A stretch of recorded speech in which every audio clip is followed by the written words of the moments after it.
और उनके बाईं ओर पर आप देख रहे हैं जो वो गो प्रतिष्ठा आंदोलन के हमारे सचिव हमारे आदरणीय देवेंद्र पांडे जी हैं, और वो भी इस पूरी प्रेस कॉन्फ्रेंस को आप लोगों के सामने रखेंगे। जो विषय है, इस विषय के ऊपर आने वाले समय पर जो 17 मार्च को जो कार्यक्रम रखा गया है उसकी क्या भूमिका है।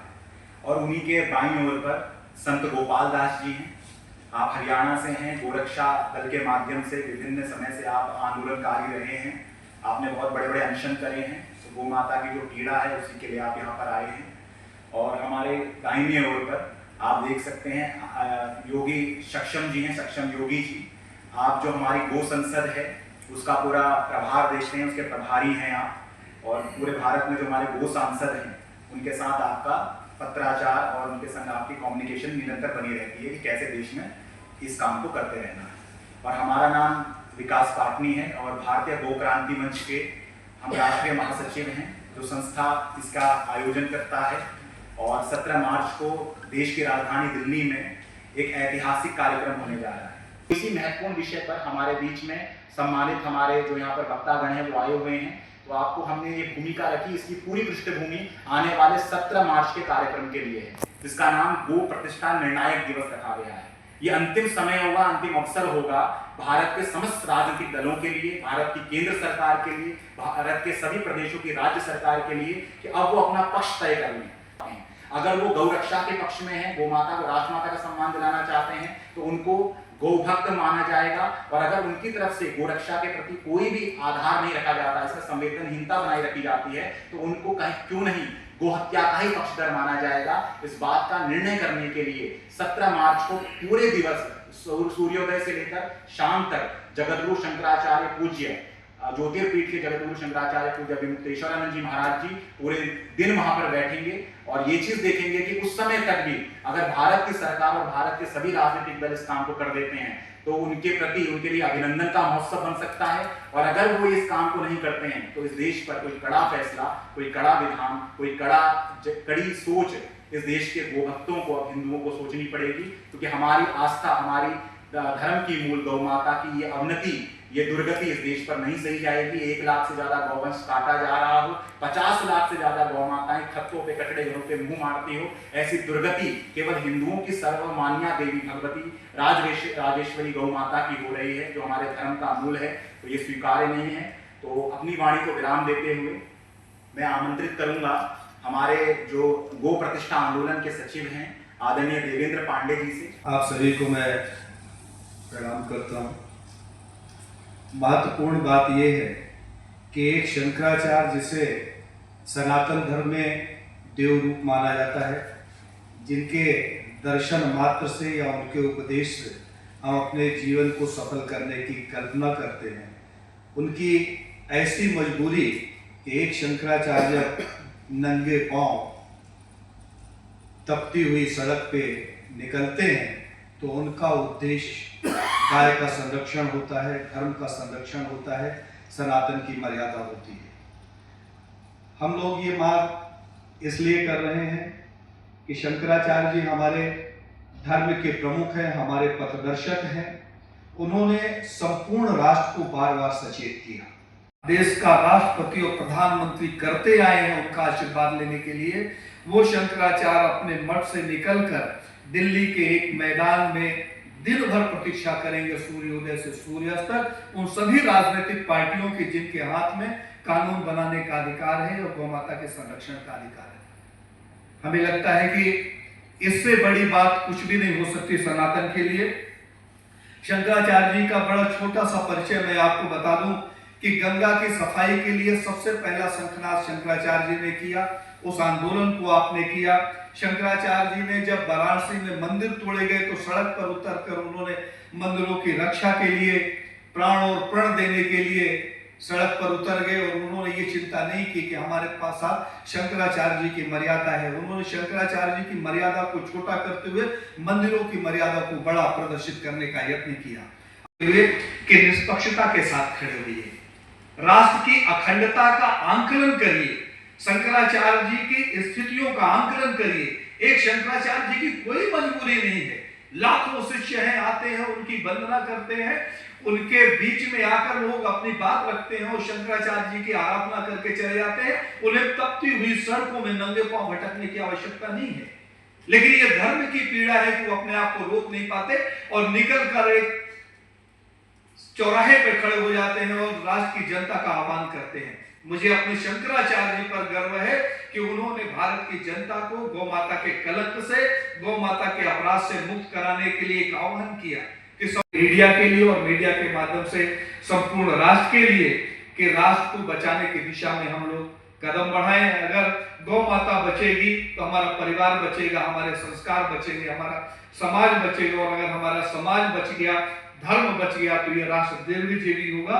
अन्यथा जो यात्रा के दौरान हम लोगों ने देखा है, तो भारत आज 8 टुकड़ों में फिर विभक्त होने के लिए खड़ा है। यह बड़े वेदना का विषय है, जिसके बारे में आप सब जानते हैं, ये कहने का विषय नहीं है। वो भारत में एक नई दिशा की स्थापना करेगी, भारत को अखंडता की तरफ ले जाने में मील का पत्थर साबित होगी। यही हमारी आप सबसे विनती है। जय हिंद। लोगों का अभिनंदन करते हुए मंच पर उपस्थित हमारे समस्त सहयोगीगण, श्री विकास पाटनी जी, श्री देवेंद्र पांडे जी, गोपाल दास जी महाराज और सक्षम जी, पूज्य महाराज श्री के आगामी कार्यक्रम के विषय में आप सभी को विस्तार से बता दिया गया है। केवल हम लोग आज की इस पत्रकार वार्ता के माध्यम से देश के जो गौ सेवक हैं, जिनकी सनातन धर्म में आस्था है, निष्ठा है, ऐसे जो सनातनी हैं, उनको इतना संदेश देना चाहते हैं कि गौ रक्षा के लिए पिछले कई वर्षों से, आप कह सकते हैं कि 100 वर्ष से अधिक हो गए, जो आंदोलन इस देश में चल रहा है, उसको परिणति तक पहुंचाने की आवश्यकता है। और इस समय वर्तमान में चारों पीठों के पूज्य शंकराचार्य जी महाराज इस आंदोलन को अपना आशीर्वाद प्रदान कर रहे हैं। पूज्य गोपाल मणि जी महाराज के प्रयास से यह आंदोलन इस स्तर पर पहुंचा है। इसकी परिणति हम चाहते हैं कि 17 मार्च को रामलीला मैदान में जब पूज्य शंकराचार्य जी महाराज बैठें, तो केंद्र की सरकार, असल में जिससे उम्मीद होती है उसी से कहा जाता है, तो निश्चित रूप से हम लोगों को माननीय प्रधानमंत्री श्री नरेंद्र मोदी जी से उम्मीद है कि वो गौ रक्षा के लिए कोई ठोस कदम उठाएंगे। केवल नाम के हिंदू बन करके वो, यदि वो प्रधानमंत्री हैं इस देश के, तो वो भी स्पष्ट हो जाए, और सही में यदि वो गौ रक्षा के लिए कुछ कर रहे हैं अथवा करना चाहते हैं तो वो भी स्पष्ट हो जाए। हम केवल स्पष्टता चाहते हैं। यदि आप गौ रक्षक हैं तो कृपया स्पष्ट कर दें। यदि आप, जो इस देश में पिछले 78 वर्षों से होता आया है, गौ की हत्या होती आई है, गौ मांस का निर्यात होता आया है, यदि आप वही करना चाहते हैं तो भी स्पष्ट हो जाए। हमें पता बस चलना चाहिए। हम अब भ्रम की स्थिति में नहीं जीना चाहते हैं। जितनी की देश की जितनी भी राजनीतिक पार्टियां हैं, उन सबसे ये अनुरोध है कि आप जब वोट लेने के लिए हिंदुओं के घरों में जाते हैं, हिंदुओं से भी मत लेते हैं और मत लेकर के सत्ता पर बैठते हैं कहीं भी किसी भी पार्टी के नाम पर, उन हिंदुओं ने परंपरा से जिस गौ को माता माना है, हम हिंदू शास्त्रों में गाय को गावो विश्वस्य मातरः, गाय को विश्व माता, भारत माता की संज्ञा दी गई है, वेद माता की संज्ञा दी गई है, धर्म माता की संज्ञा दी गई है। उस गाय की हत्या होती आ रही है, गाय को संकरीकृत किया जा रहा है, गाय के नस्ल बर्बाद किए जा रहे हैं, और प्रतिदिन लगभग 50,000 से अधिक, लगभग 1 लाख रोज गौवंश की हत्या इस देश में हो रही है। अब यदि हम लोगों ने इस पर रोक नहीं लगाई, तो जिस समय हमारा देश स्वतंत्र हुआ, कहते हैं कि उस समय लगभग 75 करोड़ से अधिक गौवंश इस देश में उपस्थित सन 1945 में, और उस समय हमारी मनुष्यों की संख्या लगभग 35 करोड़ के करीब थी। आज 78 वर्ष बाद हमारी संख्या 150 करोड़ के करीब पहुंचे, और गाय की संख्या घट करके 19 करोड़ 19 करोड़ के करीब पहुंच गई, जो लास्ट जो गणना हुई उसमें। और उसमें भी जो शुद्ध देसी नस्ल की गौ है, उसकी संख्या मात्र 2-3 करोड़ ही रह गई इस देश में।